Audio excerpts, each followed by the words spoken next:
umaga ninyo. Feel ko rin na maganda ang umaga ninyo dahil ako rin mismo nagulat sa development na nangyari ngayong umaga. But before anything else, I would like to greet our dear beloved Mayor, Yorme Isko Moreno Damagoso. Palakpakan po natin siya dahil kung wala po siya, wala pong Pet Park ngayon at Senior Citizen Park ngayon. And of course, dahil kasama natin ang ating magaling na kaibigan, ang MMDA Chairperson, si Attorney Artes. Palakpakan din po natin siya. And of course, si Secretary Kim ng DBM who made this possible para mangyari ito sa ating lungsod ngayon.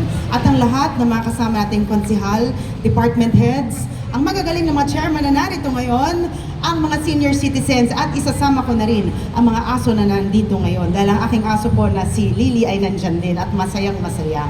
But you know, if there's anything I'd like to share with all of you, during the campaign, nung dinaanan po namin ni Yorme ang areang ito, ang sabi niya sa akin, nalulungkot siya. Dahil for so long, for so many years, napabayaan po ang areang ito.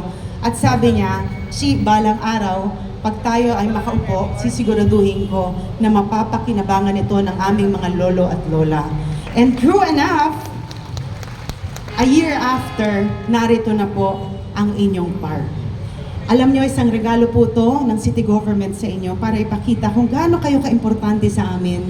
Para ipakita na mga simpleng lugar, simpleng bagay, kayang pagandahin ng ating alkalde para mapakinabangan ninyo. And not only that, dahil importante para sa kanya ang safe space, space kung saan kayo maaring huminga, kapag marami na kayo iniinda sa buhay, space na kung saan mararamdaman nyo na ito'y inayos at pinaganda talaga para sa inyo. Hindi ko nahahabaan ito dahil ang masasabi ko lang, the vision of our mayor is truly, truly remarkable. Dahil for him, ang importante, sa bawat area, bawat sulok ng ating lungsod, maibigay muli sa mga Manileño. And with that, I really can say we have the best mayor here in the city of Manila. And not only that, he always says that collaborative effort can actually make a lot of difference. And this project, in collaboration with the national government and the local government, makikita talaga natin na pag lahat nagtulong-tulong, nagsusuportahan, maganda ang nangyayari sa isang lungsod. Kaya, palakpakan natin ang ating alkalde. Although mamaya pa siya magsasalita, pero I'd like to welcome you all to the newly built Senior Citizen and Pet Park dito sa Pandacan. Maraming salamat sa inyo. And again, Manila, God first. Maraming salamat po, Vice Mayor Chi Atienza, for that warm and meaningful welcome. We now proceed to the messages from our distinguished guests.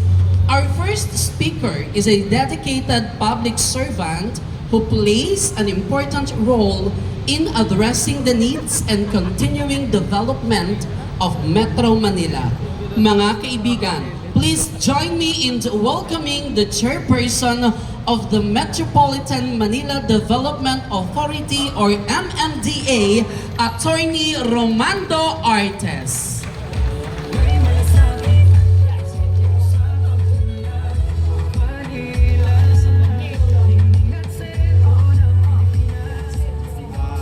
Magandang umaga po sa ating lahat, kay Yorme, kay Sec Kim De Leon ng DBM, Vice, sa relatives po ni Dr. Guason, mga officials po ng City of Manila at sa mga barangay officials, residents ng lugar na ito, particularly mga senior citizens. Hindi pa po ako senior, wala pa po akong rayuma, pilay lang po ako dahil na-injure po ako kahapon sa paglalaro ng badminton. Akala ko nga po hindi ako makakapunta ngayon pero sinikap ko po dahil alam ko importante itong okasyon na ito. Dahil kung inyong matatandaan, 5 months or 6 months ago, naandito rin po kami ni Mayor, ni Vice, at probably marami sa inyo ang naandito. At nasaksihan nyo yung ipinangako namin ni Yorme na in 6 months time, tatapusin po namin itong regalo namin sa inyo. At eto na po nga, tapos na po yung Senior Citizens Park and Pet Park po dito sa inyong lugar. Siguro i-emphasize ko lang po at pasasalamatan muna yung mga tao na nagtulong-tulong para maisakuptuparan po itong proyekto ito. Ang pondo pong ginamit para maipaitayo ito ay bigay po ng Department of Budget and Management sa pangunguna ni Sec. Kim De Leon. Palakpakan po natin ang DBM. Na ibinigay naman po sa City of Manila. At sa aming po pakikipag-ugnayan kay Mayor Isko, nag-request po siya na dagdagan ito yung pondo pong natanggap nila sa DBM na iyan po naman ay tinumbasan natin na ganoon din halos na halaga para po magawa dahil napakalaki po nitong lugar na to, halos 1 hektarya po. Kung inyong matatandaan, ito po ay parang ginagawa lamang parking yan malikabong, puro debris lang, batuhan. Ngayon po, maipagmalaki natin na pasyalan, maliwalas, maganda. At yan po ay dahil sa pagtutulungan ng national government at ng local government. So, maipakita po natin na kung isa-set aside natin ang politics, may magaganda po tayong bagay na pwedeng gawin, pwedeng pagtulungan, regardless of political affiliation.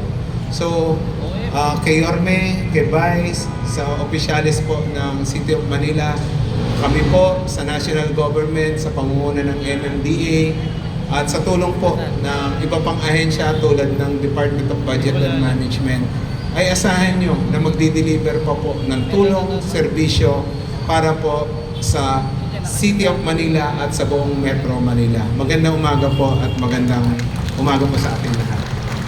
Maraming salamat po, Attorney Artes, for your meaningful message and for your continued partnership and support to the City of Manila. For our next message, we are privileged to have with us another distinguished official from our national government. Please join me in welcoming the Secretary of the Department of Budget and Management, Mr. Kim Robert C. De Leon.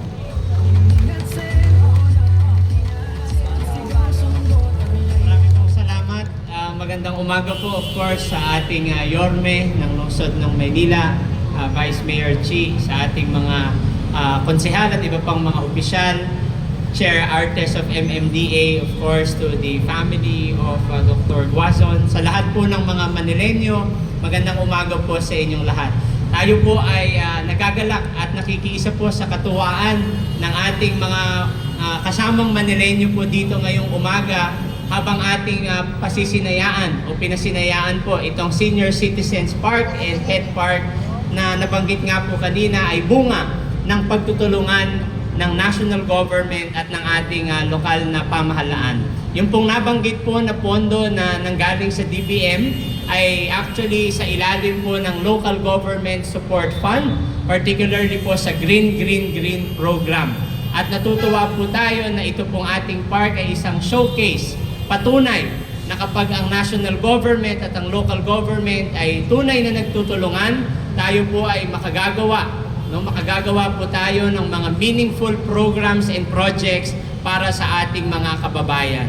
At ganoon din po ang direksyon sa atin ng ating Pangulong Ferdinand R. Marcos Jr. Kaya ngayong taon, patuloy niya pong pinalakas ang Local Government Support Fund upang makatulong sa ating mga kababayan. Kaya po ngayong taon, ang ating slogan para sa LGSF, Bawat Bayan Makikinabang.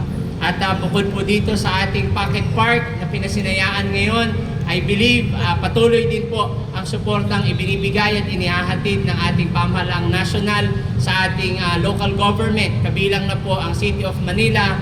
Kung matatandaan ko po, isa rin po ang City of Manila sa pinakauna at pinakamabilis na nag-implement ng libreng bigas ng ating Pangulo sa ilalim ng Bawat Bayan Makikinabang. Kaya po tayo ay nagpapasalamat, of course, sa leadership ni Yorme Isko Moreno, sa lahat po ng membro ng City Council headed by Vice Mayor Chi, sa inyo pong mabilis na pagkilos dito po sa City of Manila. Hindi ko na po babanggitin yung isa pang napondohan ng LGSF kasi alam ko pong may nakapila pa sa akin si Yorme na ginagawan po natin ng paraan dahil alam po natin na kapag sa City of Manila natin ibabahagi ang ating pondo mula sa national government, natitiyak po natin na ito ay matatapos ng mabilis, ng maayos at kapaki-pakinabang sa ating mga kapwa Manileño. Kaya po palakpakan po muli natin ang leadership ng City of Manila. Of course, we thank our colleagues from the MMDA for providing counterpart funds for this. Ito po ay malinaw na patunay sa ating mga LGUs nationwide na walang imposible. Basta po meron tayong vision na gusto po nating magawa under a visionary leadership of our local leaders. Kaya po nating lahat gawin para sa ating mga mamamayan. Kaya po mabuhay po ang lungsod ng Maynila, mabuhay po ang bagong Pilipinas. Maraming salamat po, Secretary De Leon, for your very inspiring words. Palakpakan naman po natin si Secretary De Leon. Kailangan mas mahal natin. At sa pagkakataon pong ito ay ibibigay ko na po sa inyo ang taong patuloy na nagsusulong ng mga programang nakatuon sa pangangailangan ng bawat batang Maynila mula bata hanggang senior citizen. Ang ating butihing punong lungsod, kagalang-galang Francisco Isko Moreno Domagoso.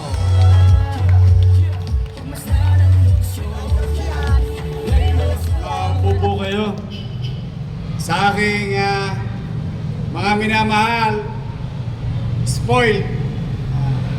Special na love ko yan. Senyor. Mga lolo't lola ko, mga senior citizen, good morning. Morning! Hi. Hello. Excited ako para sa inyo. Kanina, may napansin kami ni Chairman.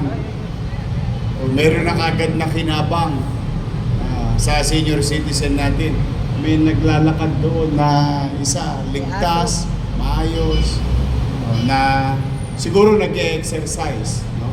So just imagine that this place can bring to the community. Sa ating mga barangay chairman, kagawad, secretary treasurer, XO, hi!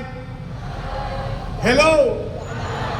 Eh, kayong mga taga-Pandacan, hinihikayat ko ang mga barangay official na magkaisa at ito ang sentro ng inyong pagkakaisa bilang komunidad sa Pandacan na ikusa ninyo among yourselves as barangay na napapalibutan ito o umiikot sa park na to na bantayan, ipagmalasakit, panatiling malinis. At yung gagawin ninyo ay kalinsabay naman, patuloy na mamumuhunan ang lungsod ng Maynila sa parking ito sa pagbibigay ng seguridad. Kaya napansin nyo, sa akin nakakita, Sir Bambi. Pet Park, Senior Citizen Park, may gwardiya pa. Siya si Sir Bambi. Kasi sayang. Bakit sayang? As you heard, Secretary Kim said a few minutes ago, may binibigay silang pera sa mga lokal na pamahalaan. At bawat isang yun ay tumutugon sa partikular na menu. Marami po yan, vertical development or horizontal development. Maaring electrification, farm to market road, and so on and so forth.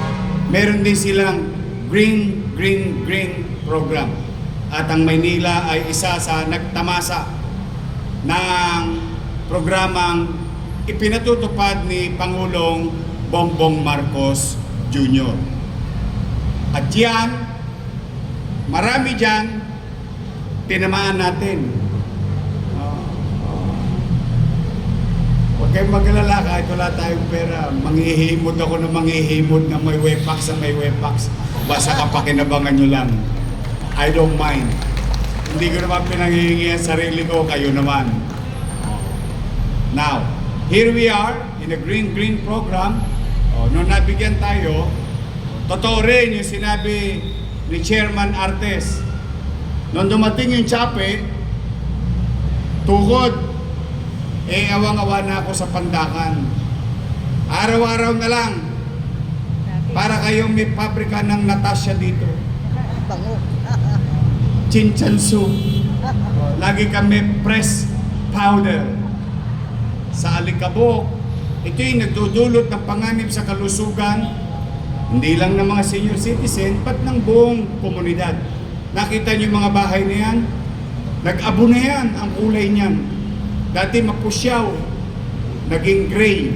Because this is a barren land, non-performing asset, and it's very dangerous to any members of the community and to those who will pass by, that we can bring danger also yung ating mga motorista. Ma'am, pupunta ako sa office. Kaya nag-usap kami ni Chair, sabi ko, pare, may sobra ka pa dyan. Binigyan naman kami ng DBM, ng Office of the President. Kaya lang, total, minsanin lang natin gagawin, itodo, pati patot pananggulo na.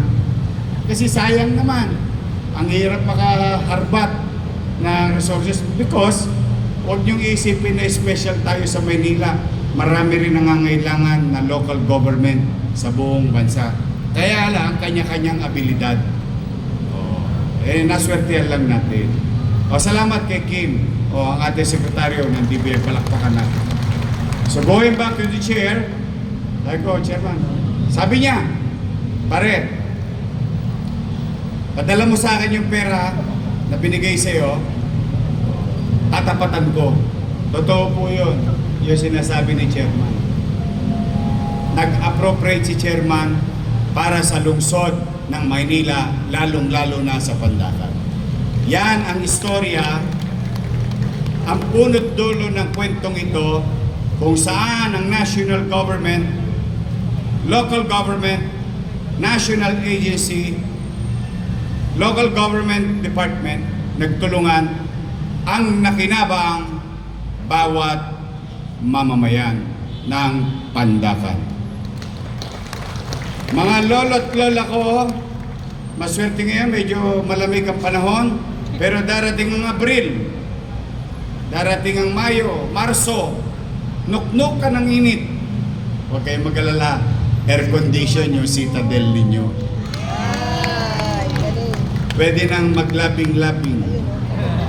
Malamang yung mga senior na single dito, madodouble.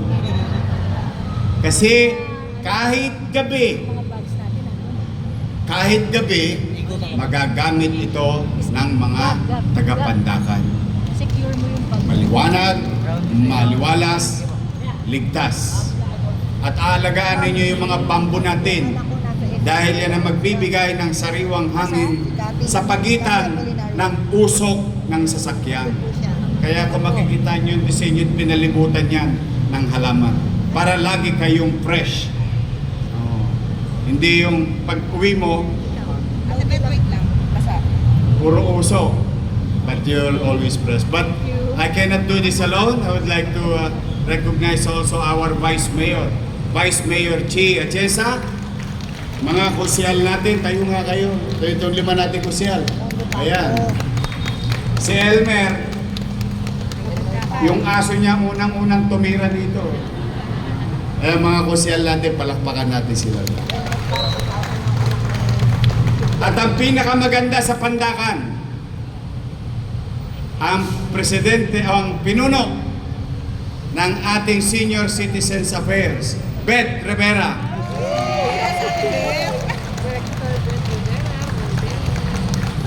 Masipag yan. Nako, sa totoo lang, I'm really proud of her. Naiduduktong niya yung gusto kong iparamdam sa aking mga minamahal na lolo't lola. Okay? And also, I would like to special mention din, Robinson lang. Palakpakan natin ng Robinson. Nag-donate sila. Lakasan nyo! Ulitin ko, nag-donate sila. Nag-donate sila. Yeah. Alam mo, aambon mamaya. Gusto ko yung mga nagdo-donate na babasa para dumarami. I'm really happy that a lot of people, corporation and individual, is been helping the city of Manila. The same thing with President Bongbong Marcos.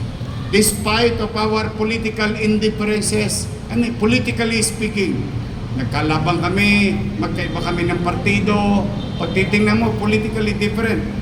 But, sinantabi niyo yun, sinantabi ko yun, nagtulungan, siya binoto na presidente, ako na may ibinalik ng mayor, may obligasyon sa Maynila, nagsama, nag-usap, nakinabang, taong bayan.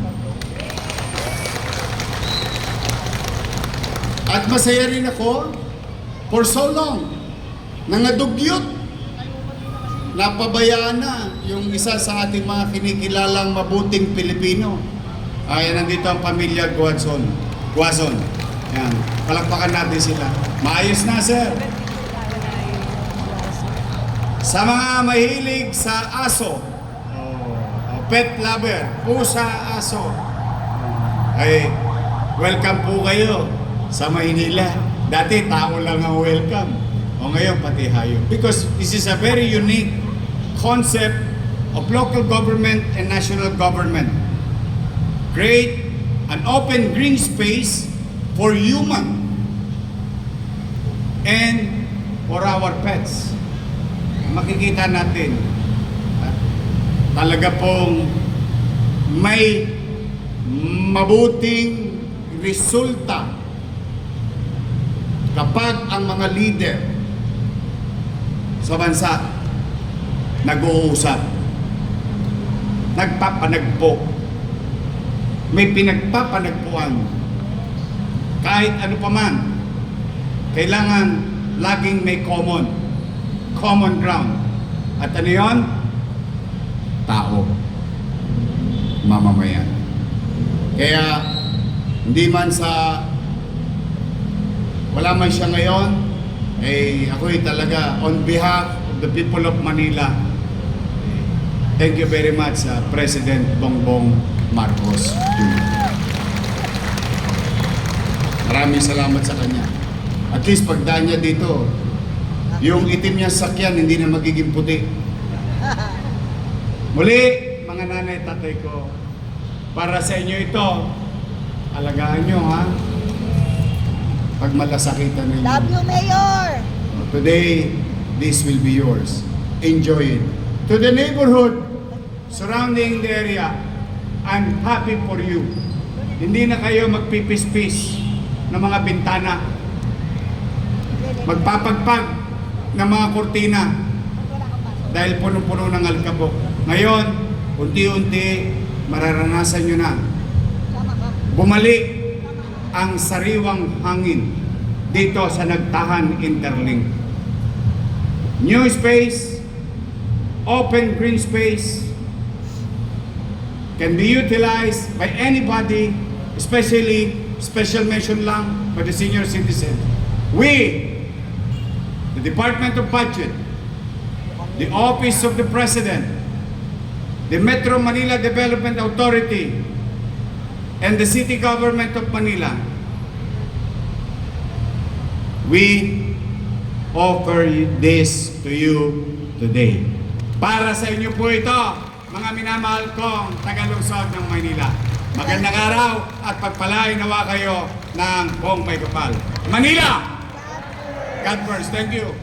Maraming salamat po. Muli po, palakpakan po natin ang ating minamahal na alkalde, Mayor Francisco Isko Moreno Domagos.